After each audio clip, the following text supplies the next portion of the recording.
आज के कृष्ण ज्ञान में मैं आपको बताना चाहता हूं कि हमारे जीवन में कभी कभी कुछ ऐसी घटनाएं होती हैं कि जो हमारे द्वारा बनाई गई योजनाओं को तोड़ देती हैं, उन्हें छिन्न भिन्न कर देती हैं। और हम क्या करते हैं, हम उन घटनाओं के आघात को अपने जीवन का केंद्र मान लेते हैं, अवरोध मान लेते हैं और अपने जीवन की गति को रोक देते हैं, अर्थात कर्म करना बंद कर देते हैं।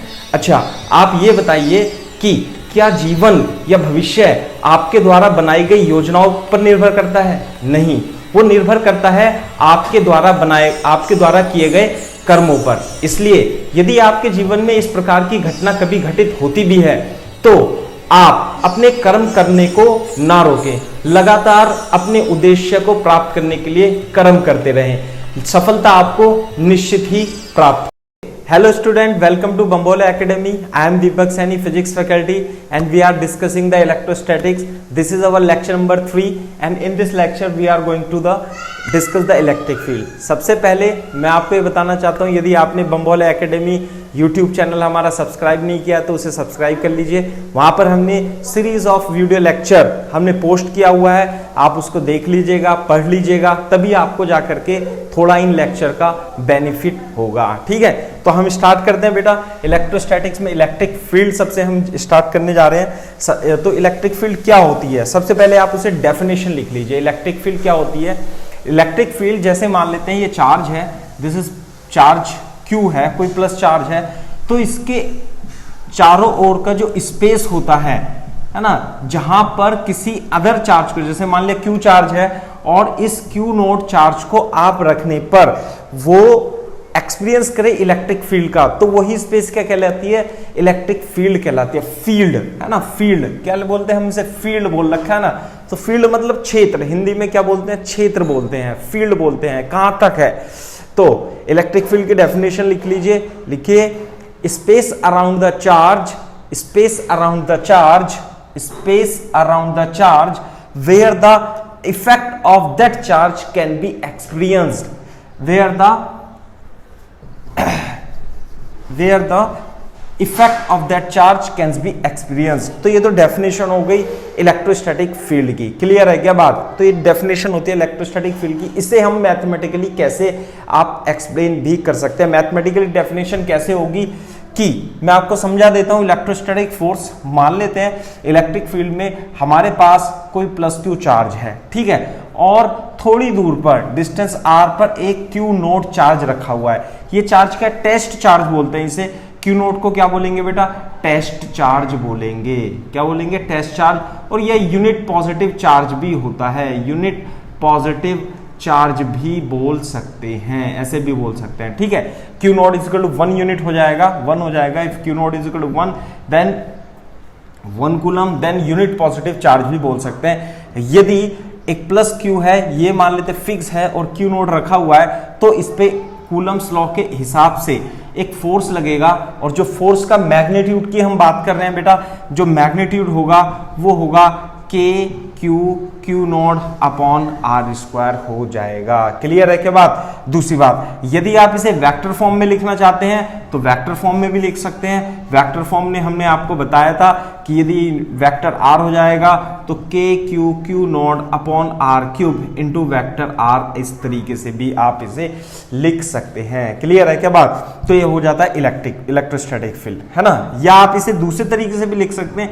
यूनिट वेक्टर के फॉर्म में Q naught upon R square into unit vector R। क्योंकि यूनिट वेक्टर R क्या होता है बेटा? यूनिट वेक्टर R होता है vector R divided by mode of vector R, और यूनिट वेक्टर को हम vector R divided by R भी लिख सकते हैं। ये मैंने आपको जो प्रीवियस लेक्चर है उसमें एक्सप्लेन किया था। तो ध्यान से देखो, जो दूसरी हम इलेक्ट्रोस्टैटिक फील्ड की हम डेफिनेशन लिखने जा रहे हैं उसमें क्या बोलेंगे हम कि the force experienced by unit positive charge placed in electric field of a charge is called the electric field। क्या होती है बेटा इलेक्ट्रिक फील्ड? ध्यान से देखो, electric field is defined as force per unit charge. इस फोर्स पर कितना चार्ज, इस चार्ज पर कितना फोर्स लग रहा है एक यूनिट चार्ज का, तो बेटा फोर्स कितना लग रहा था इस पे, वेक्टर फॉर्म में देखें, यदि आप स्केलर फॉर्म में देखें वो बाद में हम लिख लेंगे, वेक्टर फॉर्म में देखें तो वेक्टर फॉर्म में जो फोर्स लग रहा था वो के q q naught upon are square into unit vector लग रहा था, और ये तो हो गया force divided by q naught से हम डिवाइड कर देंगे तो इलेक्ट्रिक फील्ड क्या आ जाती है बेटा, electric field k q r square into unit vector r आ जाती है। तो यानी कि इलेक्ट्रिक फील्ड जो होगी k Q upon are square into unit vector r होगी, या आप इसे vector E is equal to के Q upon are cube into vector r की तरह भी लिख सकते हैं इसकी हेल्प से। आगे बात समझ में। दूसरा, यदि आप इसे केवल और केवल मैग्नीट्यूड में लिखना चाहते हैं तो E को क्या लिखेंगे, E के इसका मैग्नीट्यूड ले लेंगे, इस इक्वेशन का दोनों ओर मैग्नीट्यूड लेंगे के क्यू अपॉन आर स्क्वायर, और यूनिट वेक्टर का मैग्नीट्यूड 1 होता है। तो सिंपली जो बहुत ही ज्यादा यूज होने वाला फॉर्मूला है आपके क्लास 12th नीट और जेईई मेंस में, वो के क्यू अपॉन आर स्क्वायर हो जाएगा। यानी कि इलेक्ट्रिक फील्ड कितनी होती है बेटा, के Q upon are square electric field का फॉर्मूला होता है। डिफाइन कैसे करेंगे, मैथमेटिकली कैसे डिफाइन करते हैं, if a charge is placed in electric field in A space near the plus q charge, then the force experienced by this charge per unit charge is called the electric field eight that point. Clear है क्या बात, electric field. तो देखो ध्यान से, ये तो हो गया फोर्स, और इलेक्ट्रिक फील्ड कैसे रिप्रेजेंट कर देंगे हम, ये तो फोर्स हो जाएगा, तो इलेक्ट्रिक फील्ड कैसे हो जाएगा, इस तरीके से इलेक्ट्रिक फील्ड होगी।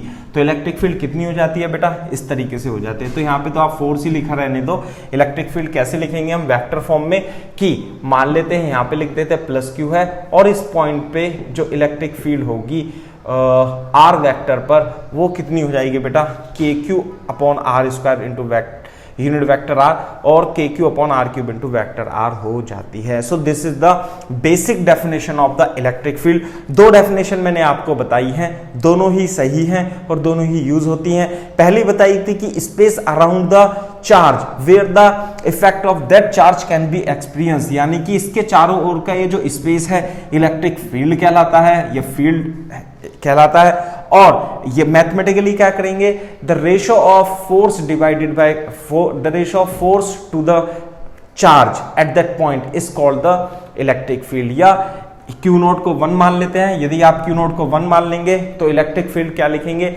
Electric field is nothing but the force per unit charge at a पॉइंट P in the region of plus Q charge. Clear है क्या बात। तो इस तरीके से आप इलेक्ट्रिक फील्ड को डिफाइन कर सकते हैं। अब हम इलेक्ट्रिक फील्ड के बारे में थोड़ा सा प्रॉपर्टीज ऑफ इलेक्ट्रिक फील्ड हम पढ़ लेते हैं, है ना। प्रॉपर्टीज ऑफ इलेक्ट्रिक फील्ड लिखो बेटा, properties of electric field. Electric field की प्रॉपर्टीज क्या क्या होंगी, है ना। देखो बेटा, इलेक्ट्रिक फील्ड की हम प्रॉपर्टी देख लेते हैं, क्या क्या इलेक्ट्रिक फील्ड होगी, ध्यान से देखो। सबसे पहले तो जैसे पहली प्रॉपर्टी लिखता हूं मैं, जैसे इलेक्ट्रिक फील्ड देख रहे हो आप is equal to force Q naught, यानी कि जिधर की डायरेक्शन में फोर्स होगा उसी की डायरेक्शन में इलेक्ट्रिक फील्ड होगी। यदि क्यू नॉट इज पॉजिटिव, है ना, यदि क्यू नॉट क्या है, पॉजिटिव है, तो force electric field and force will be in same direction. Clear है क्या बात, ये क्या होगी, सेम डायरेक्शन में होगी, पहली बात। दूसरा, if Q naught is negative then Q naught negative हो जाएगा, नेगेटिव इलेक्ट्रिक फील्ड और फोर्स की वेक्टर क्या हो जाएगी, अपोजिट हो जाएगी। कैसे, electric field therefore electric field and force vector will be in opposite direction. Clear है क्या बात, अपोजिट डायरेक्शन में हो जाएगी। कैसे, if Q naught is negative, है ना। कैसे, ध्यान से देखो कि मान लेते इलेक्ट्रिक फील्ड इस डायरेक्शन में है ना, कभी मान लेते इलेक्ट्रिक फील्ड इस डायरेक्शन में और प्लस क्यू चार्ज रखा हुआ है, तो प्लस क्यू पर जो फोर्स लगेगा, फोर्स कितना फोर्स लगेगा, एक तो फॉर्मूला आपको E is equal to F upon Q रखना है, साथ में एक हमेशा फॉर्मूला आप याद रखना, F is equal to q naught into E, या मैं बोलूँ तो F is equal to q E, simple language में F is equal to q into E. तो जो फोर्स होगा यदि प्लस चार्ज पर है तो फोर्स कितना लगेगा, Q इंटू ई लगेगा, और किस डायरेक्शन में लगेगा, ये प्लस क्यू चार्ज है तो E की डायरेक्शन में ही लगेगा। लेकिन यदि Q नॉट नेगेटिव है तो ध्यान दो बेटा, इलेक्ट्रिक फील्ड मान लेते हैं इधर है, this is the electric field vector, और माइनस क्यू चार्ज है, तो इस पे फोर्स तो लगेगा, क्यू ई ही फोर्स लगेगा, लेकिन फोर्स की डायरेक्शन क्या हो जाएगी, it will be opposite to the direction of electric field. तो ये प्रॉपर्टी हो गई, एक पहली प्रॉपर्टी हो गई। दूसरी बात है ना, इस तरीके से इस पे फोर्स लगेगा। दूसरी बात ध्यान से देखो, बहुत इंपॉर्टेंट पॉइंट है कि जैसे कि मान लेते हैं पॉजिटिव चार्ज है, ये पॉजिटिव चार्ज है, तो इसकी वजह से जो इलेक्ट्रिक लाइन ऑफ फील्ड होगी वो क्या होगी, अवे फ्रॉम द चार्ज होगी। ये आपको ध्यान रखना है कि यदि चार्ज पॉजिटिव है तो इलेक्ट्रिक लाइन ऑफ फील्ड क्या होती हैं, जो हम आगे पढ़ेंगे, या इलेक्ट्रिक फ्लक्स भी बोल सकते हैं आप इसे, वो अवे फ्रॉम द चार्ज होती हैं। जबकि माइनस क्यू यदि आप चार्ज लें तो जो इलेक्ट्रिक फील्ड लाइन होगी वो किधर की ओर होगी बेटा, वो नेगेटिव चार्ज की ओर होगी। तो ये क्या होगी, away from the charge, positive charge है तो away from the charge electric field line होगी, और टुवर्ड्स द चार्ज होगी, टुवर्ड्स द चार्ज कब होगी, टुवर्ड्स द चार्ज जब नेगेटिव चार्ज है। क्लियर है के बाद, तो सेकंड प्रॉपर्टी हो जाती है। कुछ पॉइंट और मैं बता देता हूं, आप उसे प्रॉपर्टी की टाइप में भी लिख सकते हो कि जो इसकी एसआई यूनिट है, क्या बेटा, एसआई यूनिट क्या होगी कि देखो इलेक्ट्रिक फील्ड क्या है बेटा, फोर्स पर यूनिट चार्ज है, तो फोर्स की यूनिट क्या होती है बेटा, न्यूटन, और चार्ज की यूनिट होती है कूलम। तो एसआई यूनिट जो होगी इसकी वो कितनी हो जाएगी, न्यूटन पर कूलम हो जाएगी, न्यूटन पर कूलम हो जाएगी। क्लियर है के बाद, दूसरी बात, ये कैसी क्वांटिटी है बेटा, वेक्टर क्वांटिटी है, this is a vector quantity. क्यों, क्योंकि इलेक्ट्रिक फील्ड और फोर्स दोनों ही वेक्टर क्वांटिटी है, मल्टीप्लीकेशन हो रहा है क्यू नोट से, तो it is nothing but the vector quantity. Vector quantity, जैसे मैंने आपके बारे में इसके बारे में बताया, इसकी डायरेक्शन क्या होगी, जो फोर्स की डायरेक्शन होगी, यदि Q क्या है, पॉजिटिव है, यदि Q नेगेटिव है तो फोर्स के अपोजिट डायरेक्शन में हो जाएगी, है ना। डायमेंशन फॉर्मूला आप निकाल सकते हो, यूनिट के साथ में इसका डायमेंशन फॉर्मूला भी लिख देता हूं, डायमेंशनल फॉर्मूला, है ना। डायमेंशन फॉर्मूला क्या होगा बेटा, न्यूटन फोर्स का होता है ma का क्या होता है, m into L T minus 8 divided by coulomb है, Q is equal to I into T से Q का जो फॉर्मूला होगा एम्पियर इंटू टाइम, तो एम्पियर इंटू टाइम इस तरीके से हो जाता है, तो एम एल टी की पावर माइनस 3 ए की पावर माइनस 1, इसका ये डायमेंशन फॉर्मूला हो जाता है। So these are the some basic properties of the electric field which should be remember. जो इंपॉर्टेंट पॉइंट है कि जो यदि पॉजिटिव आवेश है, पॉजिटिव चार्ज है, हिंदी में चार्ज को आवेश बोलते हैं, प्लस क्यू चार्ज से इलेक्ट्रिक फील्ड लाइन दूर की ओर होंगी, जबकि नेगेटिव चार्ज यदि कोई माइनस क्यू, कैपिटल क्यू लिख देता हूं, इसे चार्ज है तो towards the electric field, towards the charge होंगी। क्लियर है बात। दूसरा, पॉजिटिव चार्ज है तो इलेक्ट्रिक फील्ड और फोर्स दोनों एक ही डायरेक्शन में होंगी, यदि नेगेटिव चार्ज है तो इलेक्ट्रिक फील्ड और फोर्स अपोजिट डायरेक्शन में ही होगी। यूनिट और मैंने आपको डायमेंशन फॉर्मूला इसका बता दिया है। तो these are some basic properties of the electric field line, है ना, प्रॉपर्टीज ऑफ इलेक्ट्रिक फील्ड, है ना। तो मेरे ख्याल से बिल्कुल आपको छोटा सा बेसिक कॉन्सेप्ट जो आपके 12th में पूछा जाता है बहुत ही अच्छे से क्लियर होना चाहिए। अब हम इस पे कुछ क्वेश्चन करेंगे, क्वेश्चन करके ही आप इसे समझने की कोशिश करोगे। क्लियर है कि बात। सबसे पहला एक क्वेश्चन, बहुत ही बेसिक क्वेश्चन मैं बता देता हूँ। फॉर एग्जाम्पल मान लेते हैं कि एक ये प्लस क्यू चार्ज है और क्यू की वैल्यू 2 माइक्रोकूलम है और आपको 2 मीटर डिस्टेंस पर कोई पॉइंट पी है, तो आपको find electric field at point P। ये क्वेश्चन है, सिंपल सा क्वेश्चन है। 2 मीटर डिस्टेंस पे प्लस क्यू कितना है, 2 माइक्रोकूलम है। यहां पर कोई आवेश हो, यहां पर कोई चार्ज हो या ना हो, उससे इलेक्ट्रिक फील्ड का कोई फर्क नहीं पड़ता, है ना। तो यहाँ पे प्लस क्यू की वजह से जो इलेक्ट्रिक फील्ड आएगी बेटा वो अवे फ्रॉम द चार्ज होगी, और इलेक्ट्रिक फील्ड कैसे लिखोगे बेटा, के Q upon are square. Clear है के बाद। के की वैल्यू 9 इंटू 10 की पावर 9, क्यू की वैल्यू दे रखी है 2 इंटू 10 की पावर माइनस 6, 2 माइक्रोकूलम। 2 माइक्रोकूलम का मतलब होता है 2 की पावर 2 इंटू 10 की पावर माइनस 6 कूलम, और आर कितना है बेटा 2 का स्क्वायर, तो ये आ जाएगा 9/2 इंटू 10 की पावर 3 कूलम पर न्यूटन पर कूलम इलेक्ट्रिक फील्ड आ जाती है। और कैसी होगी बेटा डायरेक्शन इसकी, away from the charge, away from the charge. इस तरीके से आप इसे लिख सकते हो, इलेक्ट्रिक फील्ड आगे, है ना। अब मैं आपको एक और क्वेश्चन कराता हूं, जैसे कि फॉर एग्जांपल आप देखिए, मान लेते हैं हमारे पास कितने दो चार्ज हैं, +2 माइक्रोकूलम है और ये क्या हमारे पास +2 माइक्रोकूलम और ये है +4 माइक्रोकूलम, दो चार्ज हैं और आपको इसके बीच की डिस्टेंस 2 मीटर दे रखी है और यहाँ पर भी चलो 1 मीटर है, ऐसे मान लेते हैं। कोई पॉइंट P है तो आपको क्या करना है, इस पॉइंट P पर इलेक्ट्रिक फील्ड निकालनी है। Find electric field at point P, ये भी एक दूसरा क्वेश्चन हो जाता है। दूसरी बात, प्रॉपर्टीज में एक पॉइंट और ऐड कर लेना बेटा कि जो इलेक्ट्रिक फील्ड होती है वो वेक्टर क्वांटिटी तो होती है, साथ में प्रिंसिपल ऑफ सुपरपोजिशन भी फॉलो करती है। इसका मतलब ध्यान से देखो कि यदि आपको पॉइंट P पर बेटा इलेक्ट्रिक फील्ड निकालनी है तो what you have to do, you have to find the electric field vectorly individually electric field due to +2 microcoulomb and +4 microcoulomb. जैसे +2 माइक्रोकूलम है तो जो इलेक्ट्रिक फील्ड होगी, बताओ बेटा पॉइंट P पर ये कैसा चार्ज है, +2 माइक्रोकूलम, तो इसकी वजह से जो इलेक्ट्रिक फील्ड होगी वो E1 होगी और वो अवे फ्रॉम द चार्ज होगी। बिल्कुल बात सही है। तो E1 की वैल्यू मैं लिख देता हूँ, कितनी लिख दूँ, E1 की वैल्यू KQ1/r² हो जाएगा। R की वैल्यू है ना बाद में लिख देते हैं, R1 ये कितना है बेटा 3 मीटर, इस तरीके से लिख सकते हैं।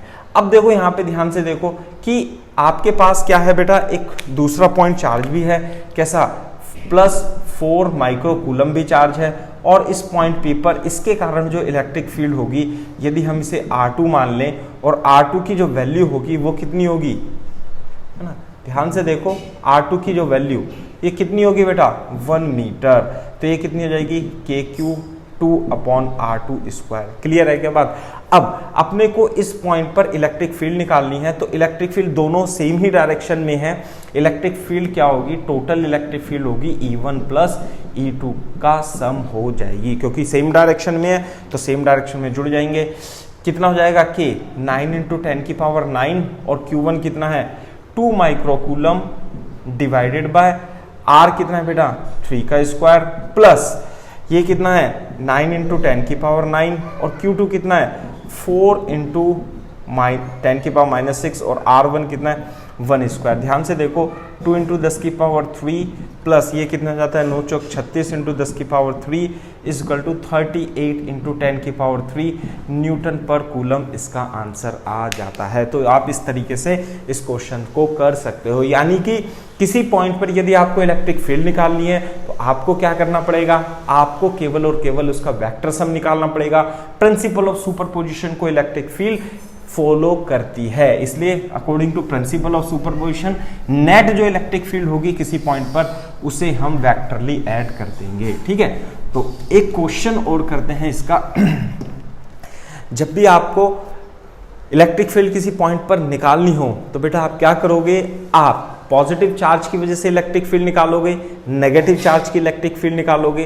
पॉजिटिव चार्ज से अवे फ्रॉम द चार्ज होगी, नेगेटिव चार्ज से टुवर्ड द चार्ज होगी और उसका वेक्टर सम आप निकाल दोगे। जैसे कि मैं आपको एक दूसरा एग्जांपल पढ़ाता हूं, जैसे फॉर एग्जांपल मान लेते हैं ये -2 माइक्रोकूलम है यहाँ पर और ये कितना है बेटा, दिस इज 4 माइक्रोकूलम, है ना। और आपको इस पॉइंट पर डिस्टेंस कितनी है, दोनों पॉइंट के बीच, दोनों चार्जेस के बीच 2 मीटर डिस्टेंस है और पॉइंट P जो इसके मिड में है ना, मिड का मतलब ये भी 1 meter and this is also 1 meter. You have to find the electrostatic field at this point, है ना, due to this point charge and this point charge.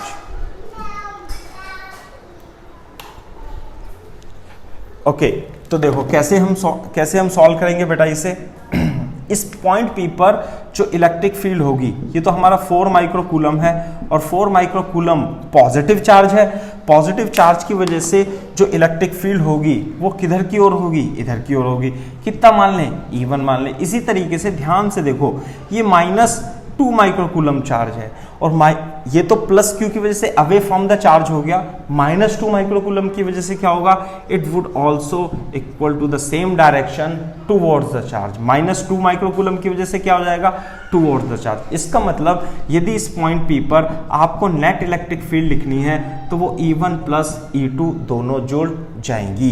E1 की वैल्यू क्या होगी, KQ1 upon R1 square, E2 की value KQ2 upon R2 square हो जाएगी। लेकिन ये तो चूंकि मिड में रखा हुआ है, यहाँ पे देखो थोड़ा सा कैलकुलेट कर लेते हैं। 9 इंटू 10 की पावर 9 है ना, और Q1 कितना है 4 इंटू 10 की पावर -6 अपॉन R1 कितना होगा बेटा 1 मीटर होगा और 1 स्क्वायर प्लस, यदि आप इसे कैलकुलेट करो तो K की वैल्यू 9 इंटू 10 की पावर 9 और Q2 की वैल्यू, अब यहाँ पे बेटा माइनस नहीं रखना है, ध्यान रखना बच्चे क्या कर देते हैं, यहाँ पे माइनस नहीं रखना है, माइनस का इफेक्ट इधर की ओर है, वो आपने जोड़ दिया, यहाँ पे जोड़ दिया। तो क्या करेंगे अपन इस तरीके से लिख लेंगे, और दोनों के बीच के डिस्टेंस कितनी है बेटा 1 मीटर डिस्टेंस है, और 1 मीटर 1 स्क्वायर हो जाएगा, और कितना हो जाएगा सॉल्व करके 36 इंटू 10 की पावर 3 प्लस 9 दूनी 18 इंटू 10 की पावर 3, आंसर कितना जाता है 8 और 6 18 दूनी 36, 18 दिया 54, 54 इंटू 10 की पावर 3 न्यूटन पर coulomb electric field, net electric field at point P आ जाती है। तो बहुत ही अच्छा क्वेश्चन है, इस क्वेश्चन को भी आप समझने की कोशिश कीजिएगा, ठीक है। तो इस टाइप से आप क्वेश्चन कर सकते हैं, ऐसे भी कर सकते हैं। एक एग्जांपल और मैं बता देता हूं कि ये 4 माइक्रोकूलम है ना, एग्जांपल लिख लो बेटा कैसे, ये 4 माइक्रोकूलम है, और सेम क्वेश्चन है ये -2 माइक्रोकूलम है ना, सॉरी 2 माइक्रोकूलम है इस तरीके से, और आपको इस पॉइंट P पर इलेक्ट्रिक फील्ड निकालनी है ना, पॉइंट P पर। और ये क्या है बेटा, टोटल डिस्टेंस कितनी है 2 मीटर है, और ये पॉइंट P इसके मिड में है। वो क्वेश्चन में लिख के देगा कि point P is in the mid of the 2 charges, find the net electric field at this point. तो क्या करेंगे, ये भी 1 मीटर हो जाएगा, ये भी 1 मीटर हो जाएगा। ये +4 माइक्रोकूलम है, जब ये +4 माइक्रोकूलम है तो इस पॉइंट पर जो इलेक्ट्रिक फील्ड होगी इस +4 माइक्रोकूलम की वजह से किधर की ओर होगी, E1 इधर की ओर होगी।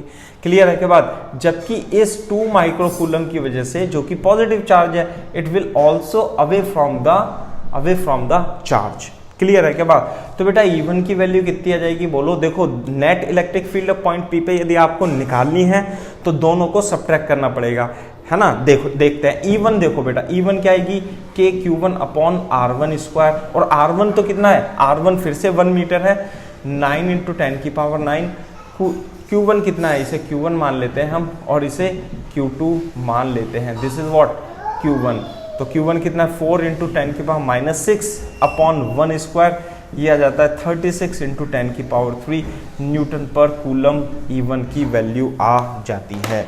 आगे बात समझ में, अब ध्यान से देखो, यदि ये E1 है और E2 की वैल्यू यदि आप निकालनी है, इस 2 के कारण E2 जो वैल्यू आएगी वो कितना आएगा KQ2 अपॉन R2 स्क्वायर आ जाएगा।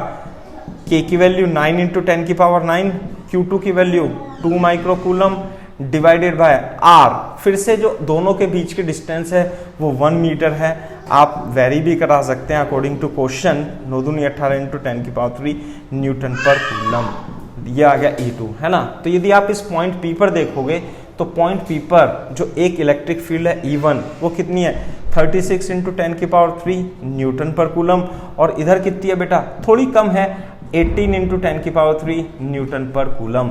तो जो नेट इलेक्ट्रिक फील्ड आएगी E नेट, उसे कितना लिख दूं, ये तो E1 था और ये कितना था E2, तो आंसर आएगा E1 माइनस E2। तो E1 कितना है 36 इंटू 10 की पावर 3 माइनस 18 इंटू 10 की पावर 3, आंसर आ जाता है 18 इंटू 10 की पावर 3 न्यूटन पर कूलम। इस तरीके से आप इसका आंसर निकाल सकते हैं।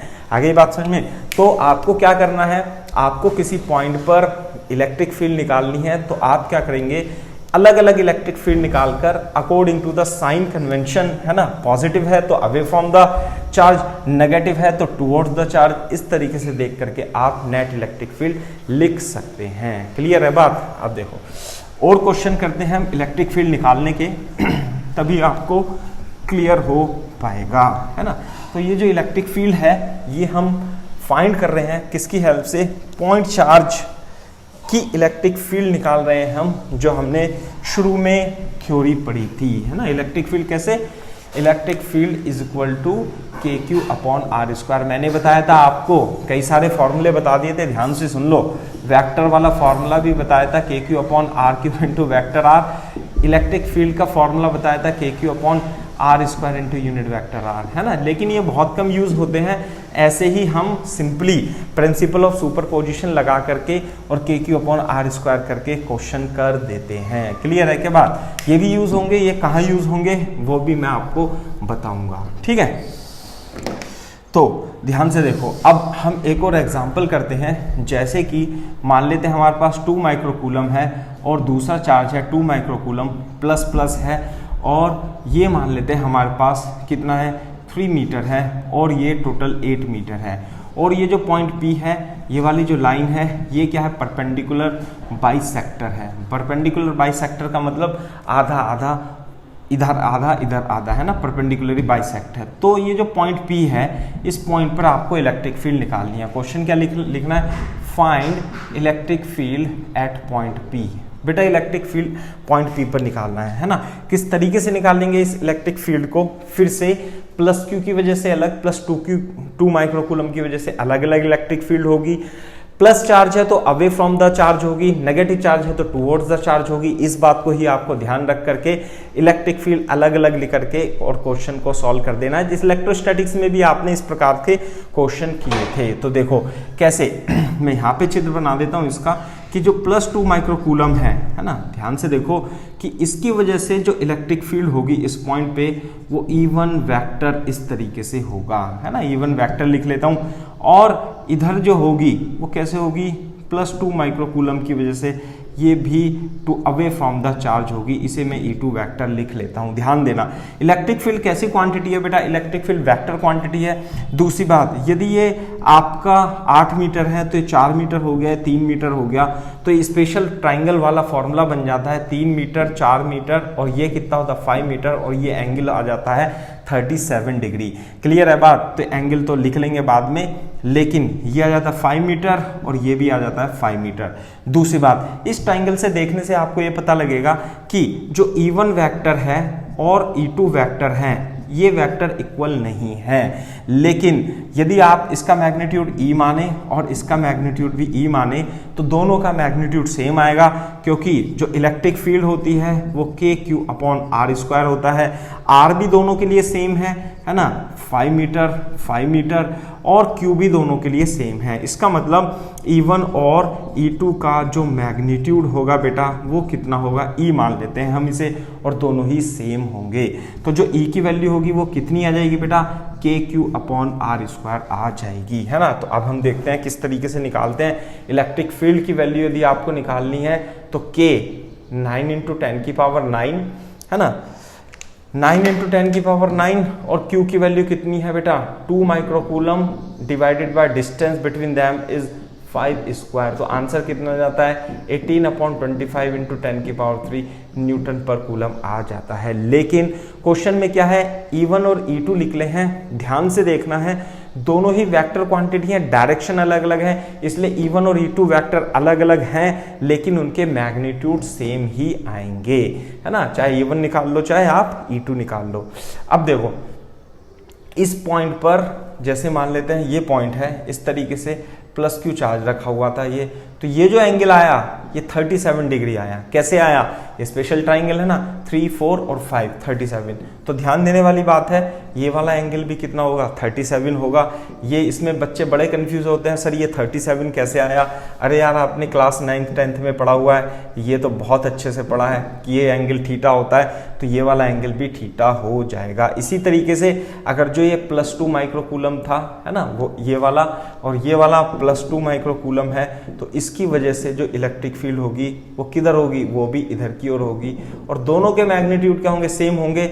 और ये 3 है, ये 4 है, 5 है, तो एंगल ये 37 आता है, और ये एंगल भी 37 डिग्री आ जाएगा।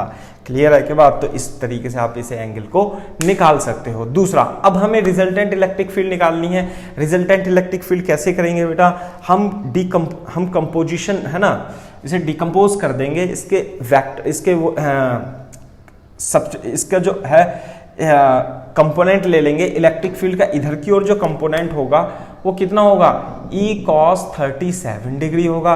और बेटा इस इलेक्ट्रिक फील्ड का इधर की ओर जो कंपोनेंट होगा वो कितना होगा, E cos 37 डिग्री ही होगा। क्लियर है बात? तो ध्यान से देखो, E भी सेम है और cos 30 सेम है, ये दोनों कंपोनेंट एक दूसरे को कैंसिल कर देंगे।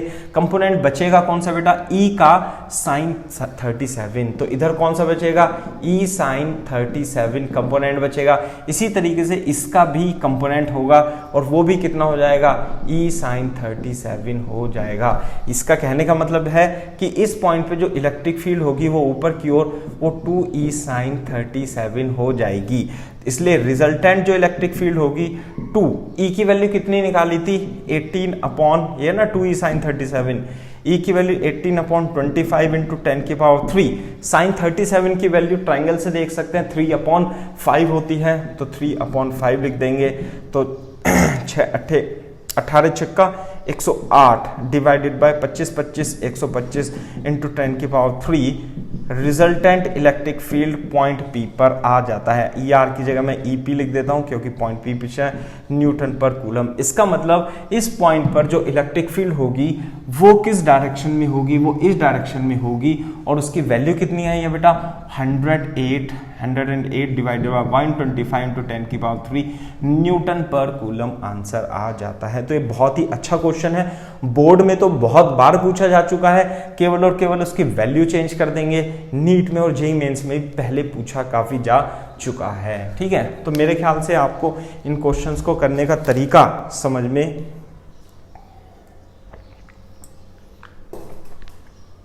आना चाहिए, है ना। तो ये हो जाता है बेटा। तो इस तरीके से आप इन क्वेश्चंस को सॉल्व भी कर सकते हो। तो बहुत ही अच्छा क्वेश्चन था, लेकिन अब जो हम क्वेश्चन करने वाले हैं वो थोड़ा सा डिफरेंट है।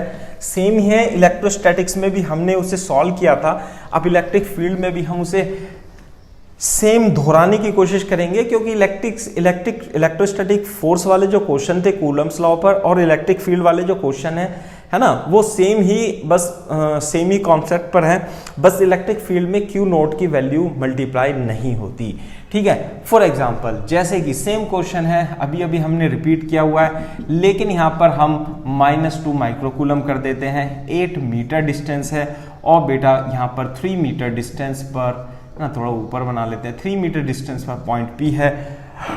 आपको क्या करना है, find electric field at point P आपको फाइंड करनी है। तो किस तरीके से करेंगे प्यारे बच्चों, सेम तरीके से करेंगे कि इसकी वजह से जो इलेक्ट्रिक फील्ड होगी वो इधर की ओर होगी, लेकिन ये नेगेटिव चार्ज है तो इसकी वजह से टुवर्ड द चार्ज होगी। यदि मैं इसे E1 मान लूँ वेक्टर और इसे बेटा E2 वेक्टर मान लूँ, फिर से मैं आपको एक्सप्लेन करता हूँ कि E1 वेक्टर और E2 वेक्टर सेम नहीं होंगे। लेकिन ध्यान से देखो, ये 3 है और ये परपेंडिकुलर फिर से बाइसेक्टर है।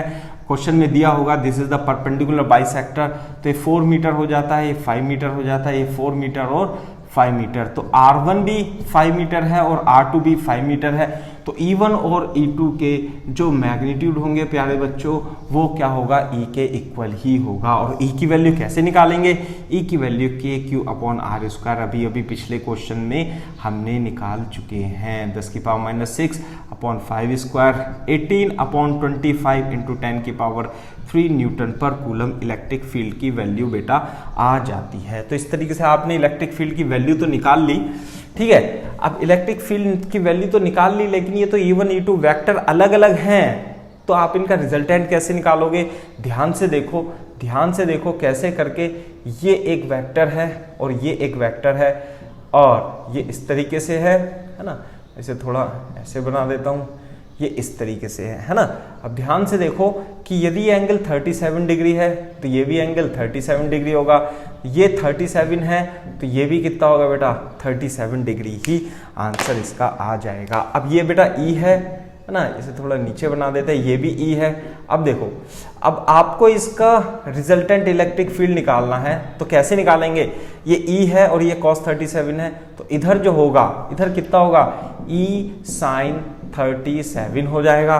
और इसका भी कंपोनेंट ऊपर की ओर होगा और वो ई साइन 37 डिग्री हो जाएगा। दूसरी बात, ये दोनों एक उधर लग रहा है एक इधर लग रहा है, ये दोनों कंपोनेंट एक दूसरे को क्या कर देंगे, कैंसिल कर देंगे। बचेंगे कौन से कंपोनेंट, कॉस कंपोनेंट बचेगा, ये वाला ई का, इस ई का इधर की ओर जो कंपोनेंट होगा वो होगा ई कॉस 37, साथ में इस ई का भी इधर की ओर जो कंपोनेंट होगा वो ई कॉस 37 ही होगा। यानी कि इस पॉइंट पी पर यदि आपको इलेक्ट्रिक फील्ड निकालनी है तो जो रिजल्टेंट इलेक्ट्रिक फील्ड आती है, ई पी लिख देता हूं बेटा मैं, वो कितनी आएगी, 2e cos 37 आ जाएगी।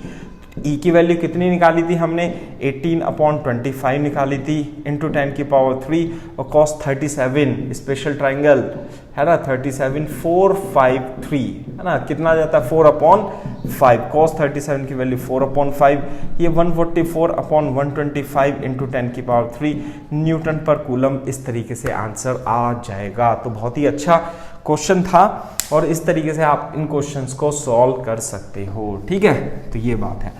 तो बहुत ही सही क्वेश्चन है। इलेक्ट्रोस्टैटिक फील्ड में हम अच्छी तरह से पढ़ रहे हैं, काफ़ी हमारा लेक्चर कवर हो गया है, काफ़ी चीज़ें हमने इलेक्ट्रिक फील्ड में निकालना सीख लिया है। ठीक है, तो अब हम और क्वेश्चन करेंगे।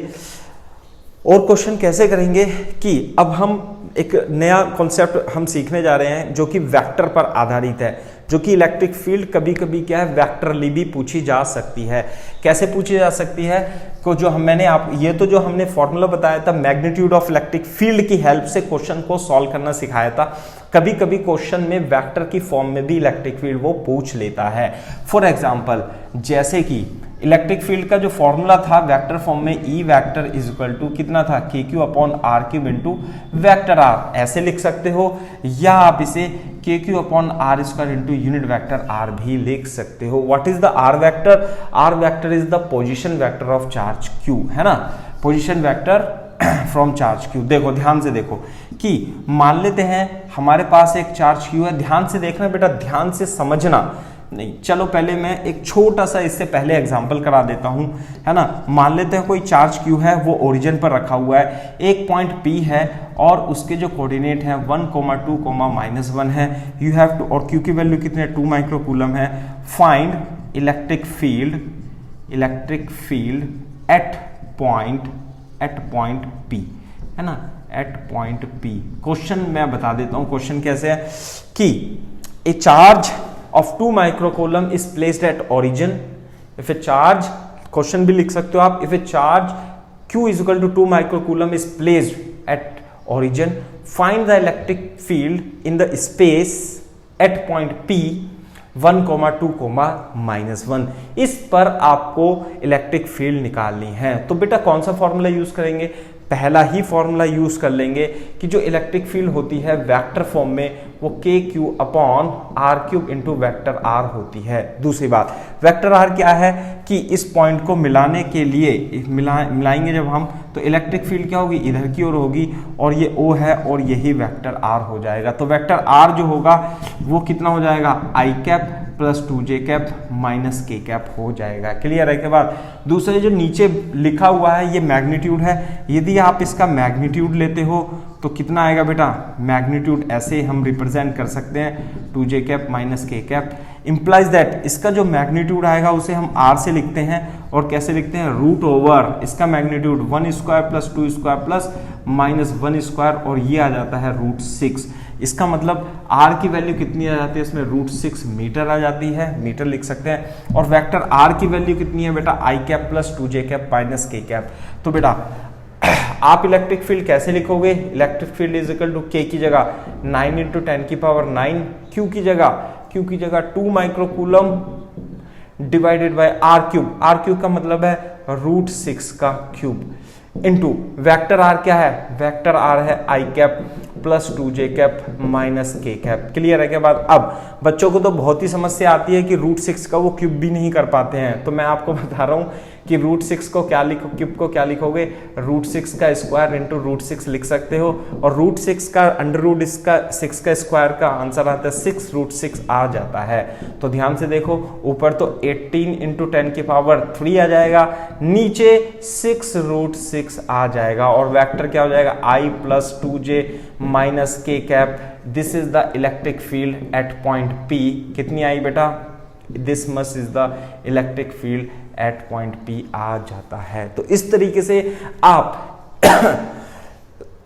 जब आपसे इलेक्ट्रिक फील्ड कभी वेक्टर फॉर्म में पूछी जाए तो आपको ये वाला फॉर्मूला बहुत ही जल्दी से लगा देना है। और ये केस 1 था जब चार्ज ओरिजिन पर रखा होगा, लेकिन कभी कभी चार्ज क्या है, ओरिजिन पर नहीं रखा रहता, चार्ज क्या है, थोड़ा सा चेंज हो जाता है। किस तरीके से चेंज हो जाता है मैं आपको बता देता हूं एग्जांपल में, ठीक है। देखो बेटा, लिखो, if a charge capital Q, question लिख लो, है ना, क्वेश्चन लिख लो, आज बोर्ड पे नहीं दे रहे हैं, है ना। If a charge capital Q is equal to 1 microcoulomb is placed at point P, is placed at point A, at point A की वैल्यू 1, 2, 2, और Q कितना है 1 microcoulomb is placed at point A, find the electric field at point B whose coordinate, whose position is given by -1, है ना, (2) ऐसे लिख लेते हैं। आगे बात समझ में, तो +1 माइक्रोकूलम है और यहां पर कोई पॉइंट B है, आप पे इस पे इलेक्ट्रिक फील्ड निकालनी है। तो इलेक्ट्रिक फील्ड कैसे निकालेंगे, यही इलेक्ट्रिक फील्ड होगी। आगे क्या बात समझिए, यही इलेक्ट्रिक फील्ड होगी। और इलेक्ट्रिक फील्ड यदि आप ए बी वेक्टर, ये ए बी वेक्टर है, इसे वेक्टर R मान लें, तो आंसर क्या आएगा, KQ/R³ इंटू वेक्टर R, यही आंसर आएगा। तो इसका मतलब आपको वेक्टर R निकालना है। वेक्टर R ध्यान से देखना किस तरीके से निकालेंगे। अब चार्ज Q पहले ओरिजिन पर रखा था, लेकिन अब किसी और पॉइंट पर रखा हुआ है और किसी और पॉइंट B पर आपको इलेक्ट्रिक फील्ड निकालनी है। तो ओरिजिन ये हो गया, तो इसे हम ये वेक्टर मान लेते हैं और इसे OB वेक्टर मान लेते हैं। तो OA वेक्टर है ना, इसे R1 मान लेते हैं, इसे R2 मान लेते हैं, और ये वेक्टर RA हो जाएगा। तो according to vector mathematics OA + AB, OA है ना, मैं दूसरे पेन से लिख देता हूं, OA + AB is equal to what, OB vector. ध्यान से देखो, OA + AB is equal to OB vector. तो OA वेक्टर क्या है, this is the R1 vector, plus AB vector क्या है, R वेक्टर, और बेटा OB वेक्टर क्या है, दिस इज R2 वेक्टर, है ना। तो R वेक्टर जो आएगा वो R2 vector minus R1 vector आ जाएगा। ध्यान से देखना, R1 वेक्टर क्या है, R1 vector is the position vector of point A। तो R1 की वैल्यू कितनी है, R1 की value I cap + 2j cap + 2k cap है। क्लियर है क्या बात। R2 की वैल्यू कितनी है बेटा, R2 की value it is the position vector of point B, -1, 1, 2 दे रखा है, तो -I cap + j cap + 2k cap आ जाता है। यदि आप इसका मैग्नीट्यूड निकालोगे तो मैग्नीट्यूड आएगा 1² + 2² + 2² इज इक्वल टू 3 मैग्नीट्यूड इसका बेटा आ जाता है। जबकि R2 का मैग्नीट्यूड निकालोगे तो आएगा -1 का स्क्वायर + 1 का स्क्वायर + 2 का स्क्वायर इज इक्वल टू √6 आ जाता है। क्लियर है क्या बात।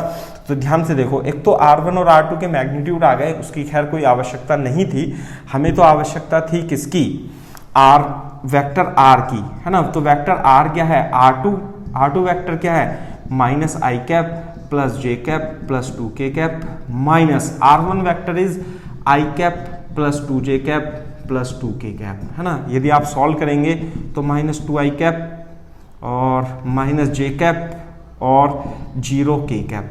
तो बेटा जो वेक्टर R बन जाता है, यहाँ पर वेक्टर R कितना आ गया, वेक्टर R जो आ जाता है, this is equal to -2I cap and this is -j cap + 0k cap. आप इसे लिख भी सकते हैं, 0k कैप को नहीं भी लिख सकते। तो बेटा ध्यान से देखो, वेक्टर R आ गया आपके पास -2I कैप -j कैप, तो इसका क्या मैग्नीट्यूड लिख सकते हो आप, हाँ मैग्नीट्यूड लिख सकते हैं। मैग्नीट्यूड जो आएगा इसका मैग्नीट्यूड -2 का स्क्वायर + -1 का square, this is equal to √5 आ जाता है।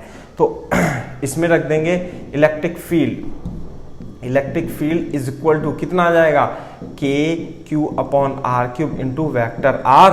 के की वैल्यू 9 इंटू 10 की पावर 9, क्यू की वैल्यू कितनी है बेटा, क्यू की वैल्यू 1 माइक्रोकूलम है, डिवाइडेड बाय आर क्यूब का मतलब √5 का क्यूब है, और वेक्टर आर अभी अभी निकाला है -2i - j कैप। तो थोड़ा सॉल्व कर लेंगे तो √5 की पावर 3 इज इक्वल टू √5 की पावर 2 इंटू √5 यानी 5√5 आ जाता है, और 9 इंटू 10 की पावर 3 तो ऊपर आ जाएगा, दिस इज 5√5 और -2i cap - j cap, this is the electric field at point P आ जाएगी। So this is the answer for this question.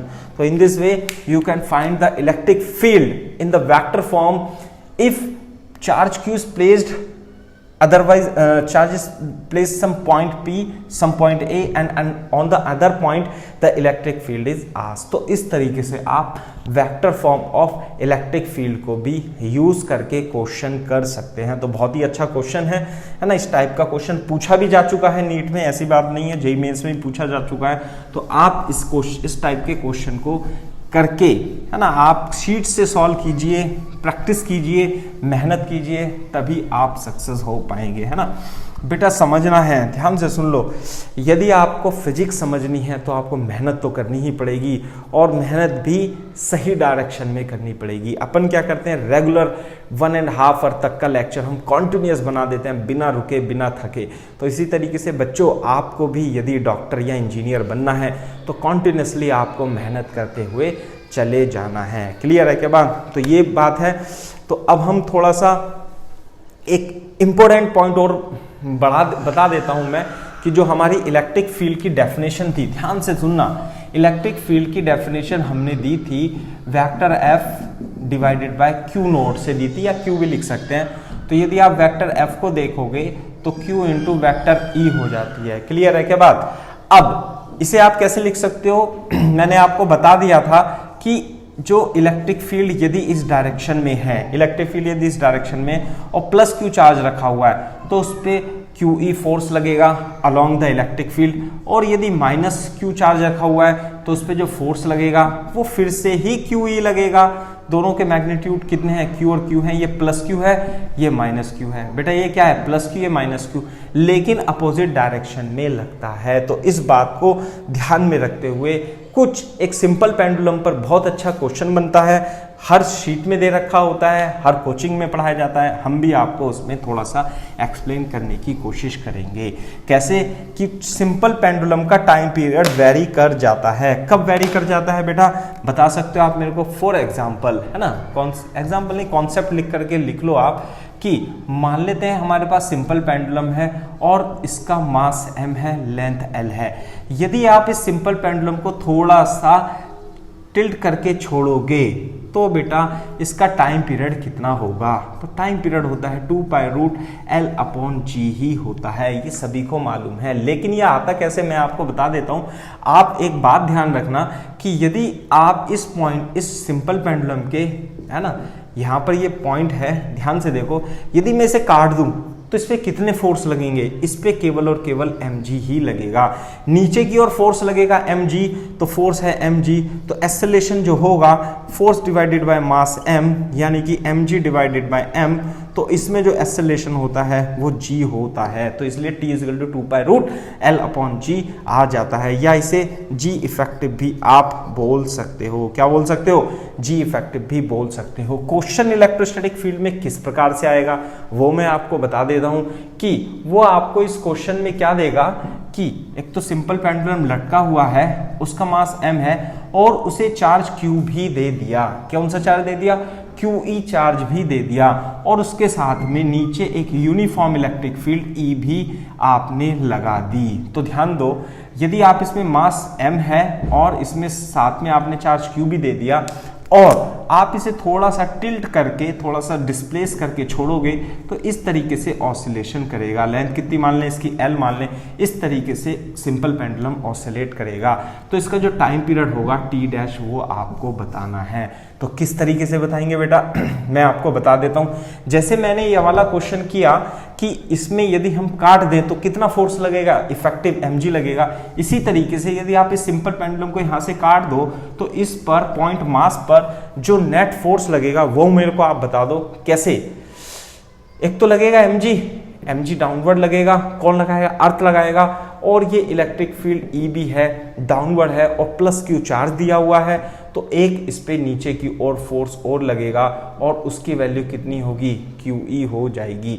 तो नीचे की ओर जो डाउनवर्ड फोर्स लगेगा इसमें F नेट कितना हो जाएगा बेटा, F नेट हो जाएगा mg प्लस QE हो जाएगा।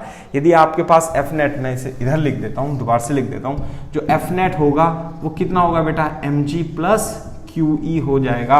F net according to Newton's law, second law, F net is equal to m into a, यानी एक्सेलरेशन जो हो जाएगा mg plus QE divided by m, यानी कि a जो है वही तो g इफेक्टिव कहलाएगा और वो g plus QE upon m हो जाता है। तो इस केस में जो T डैश होगा वो 2 pi root L upon G effective, यानी G इफेक्टिव क्या हो गया, चेंज हो गया, और कितना हो गया G effective, G plus QE। तो जो टोटल टाइम पीरियड आता है वो L अपॉन कितना आ जाएगा बेटा, G plus QE upon m आ जाएगा। सो this is the time period of oscillation in this case, है ना, ये बात है, ठीक है, बिल्कुल सही बात है।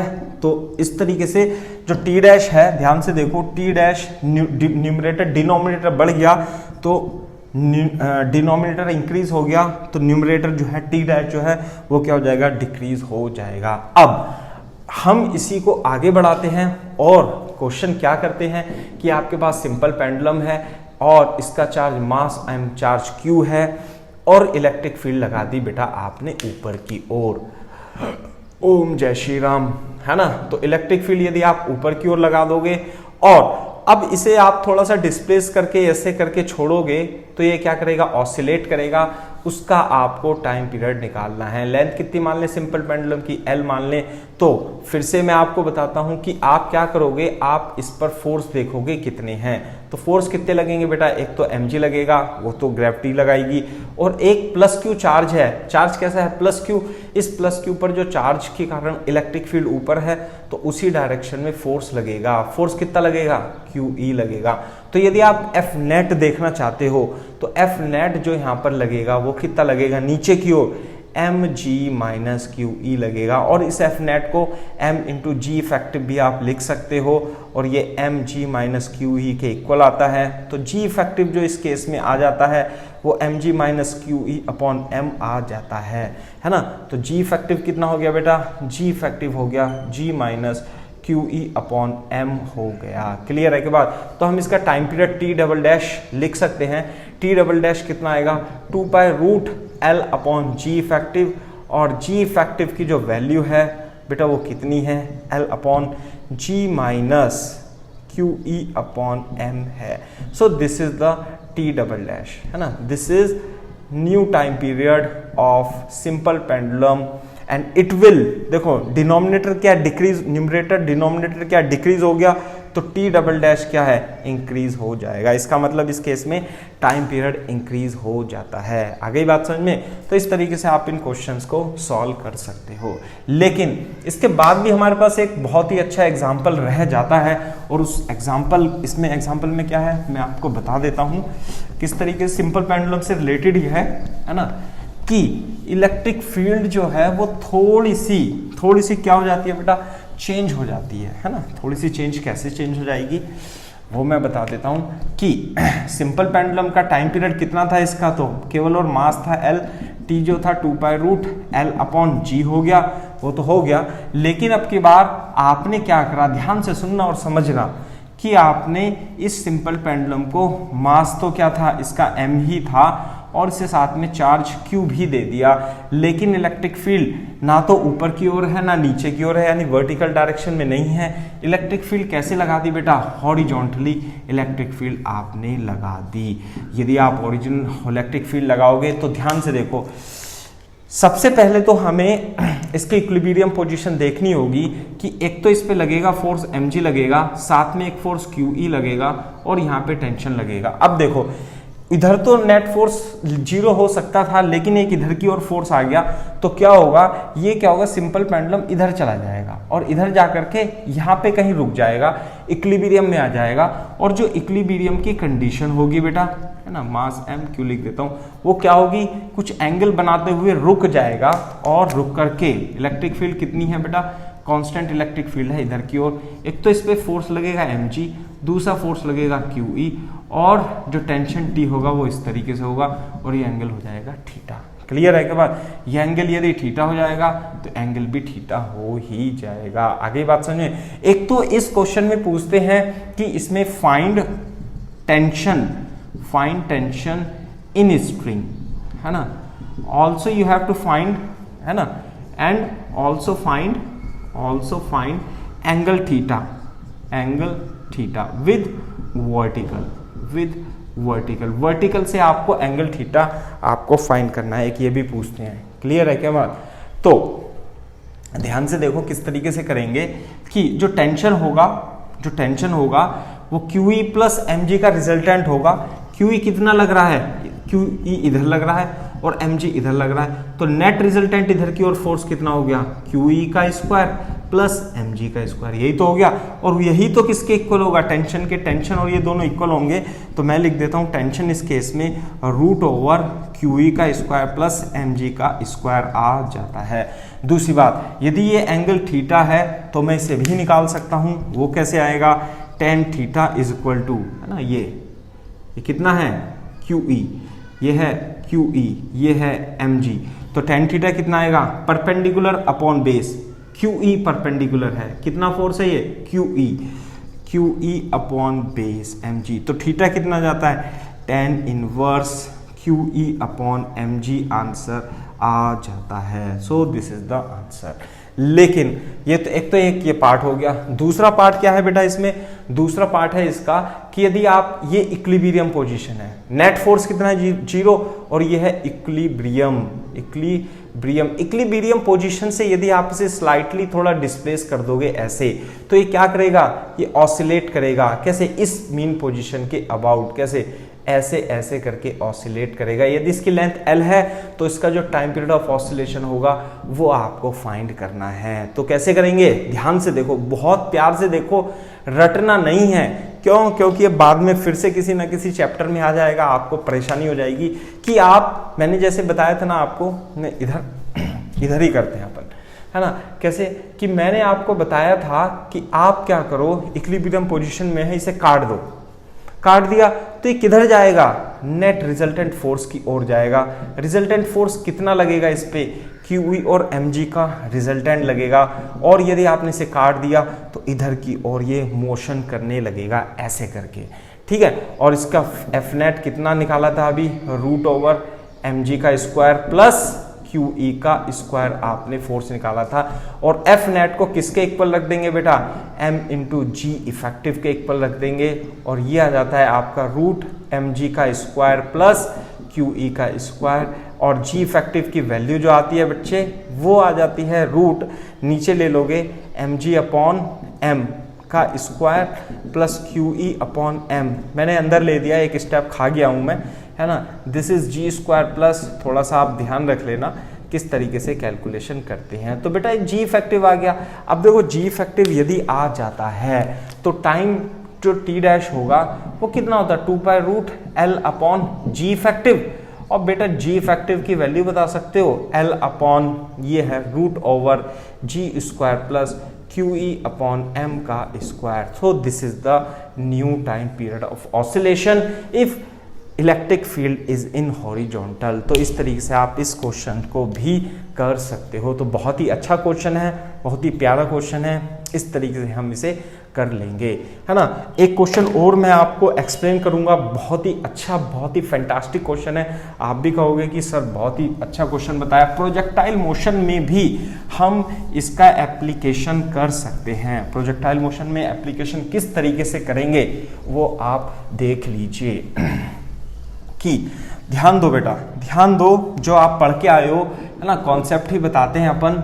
क्या कि मान लेते हैं हमारे पास ये u वेलोसिटी से आपने थीटा एंगल पर फेंका, तो जो इसका टाइम ऑफ फ्लाइट होता है o से लेके a तक, तो ये तो रेंज हो जाती है बच्चा।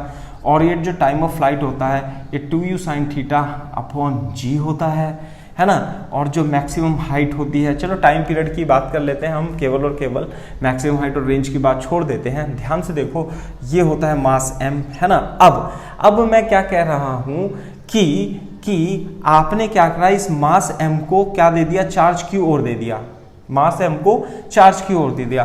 तो find new time period, new time of flight, है ना, टाइम ऑफ फ्लाइट। तो टाइम ऑफ फ्लाइट कैसे निकालेंगे, टी डैश हो जाएगा। किस तरीके से, जब ये हवा में होगा, इस केस में तो यदि इसमें चार्ज क्यों नहीं है, तो इस केस में नीचे फोर्स कितना लगता है, हमेशा mg लगता है, और g इफेक्टिव कितना होता है, इसमें g हो जाता है। लेकिन यदि आपने क्या करा, इसे u वेलोसिटी से, सेम वेलोसिटी से फेंका थीटा से, मास m को, साथ में चार्ज q भी दे दिया, और इलेक्ट्रिक फील्ड आपने लगा दी नीचे। इलेक्ट्रिक फील्ड तो बोली ही नहीं, find new time of flight if electric field vertically downward is applied, है ना। क्वेश्चन पूरा लिख लो, find new time of flight if vertical downward electric field E is switched on, है क्वेश्चन ये, है ना, स्विच्ड ऑन।